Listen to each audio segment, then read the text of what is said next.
Hey, just a quick overview of the Difeisi power station. I'm not sure if I'm pronouncing it correctly. Difeisi? Who knows? But anyway, just a quick overview of the port layout. You have standard 12-volt cigarette output, two 12-volt barrel style outputs, barrel style input. I think it's 5521. 5mm, if I'm not mistaken.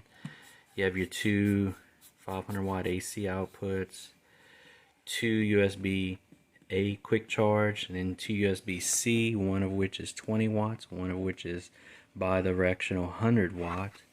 The display, there's actually a trick to keep the display on. If you press and then quickly press again and then hold it down, you can hear a beep.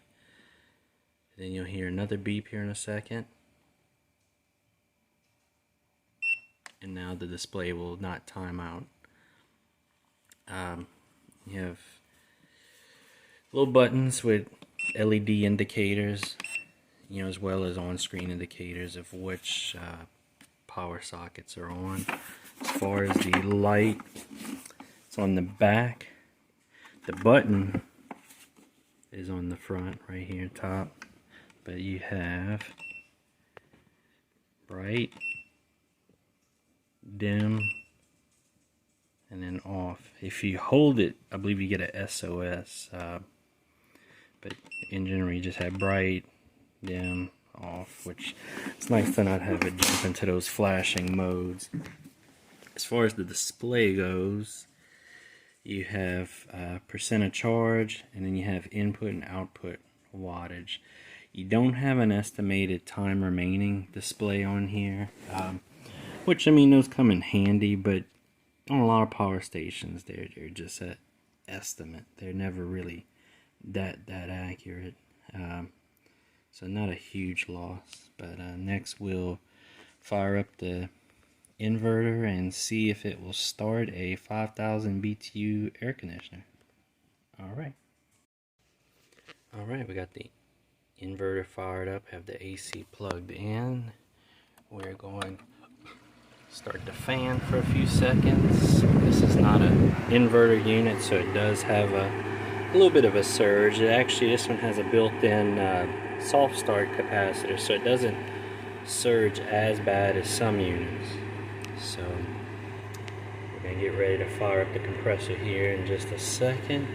See with the fan running, we're at 55 watts out. This is a 500 watt running 1000 watt surge output inverter. So we're going to go ahead and fire up the compressor. 3, 2, 1, and see if it'll go. And there it goes.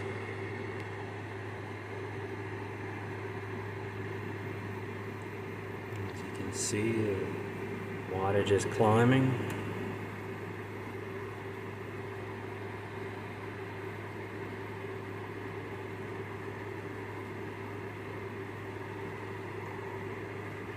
This unit will usually stabilize around 400 to 425 watts output. It is, again, just a little basic 5,000 BTU unit. Alright, next we'll do solar input. Alright, about to do a solar input test. Have this little 300 watt power station currently charging. It's maxing out at 67 watts. That's all it's capable of. This is actually a string of 200 watt panels that runs outside onto my solar pergola. Just have it temporarily run. This is actually about 85 feet of 10 gauge cabling running. So about to get a cameo from my cat here. She wants to come check everything out. Alright, excuse me, Luna. So we're going to switch this over and see. Come on, Luna. Sorry about that. See how much input we will get. There we go.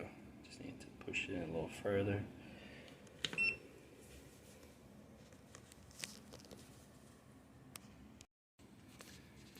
can see the wattage climbing there. I had to pause a second to try to appease Luna, our kitty cat, keep her from jumping into the frame. See, we're still climbing. It's partly cloudy outside, but we should be able to get fairly good solar input on this. Again, we are also on a very long extension cable, so sometimes that'll have a little effect. You can see we're hovering in the 80 watt range. This unit will do 100 watt input. Oh, there we go. I think we just had a cloud scoot out of the way. So as you can see, we're in the 90 watt, almost 100 watt input there, which is pretty impressive given the length of this cable. There's Luna again. Anyway, you can actually dual charge as well. You could have the solar and you can also have a USB-C. If I had a cable right here, I would demonstrate, but you can get almost 200 watts going in, which will charge this in around 3 hours. But anyway, that's just a quick overview. Thank you for watching.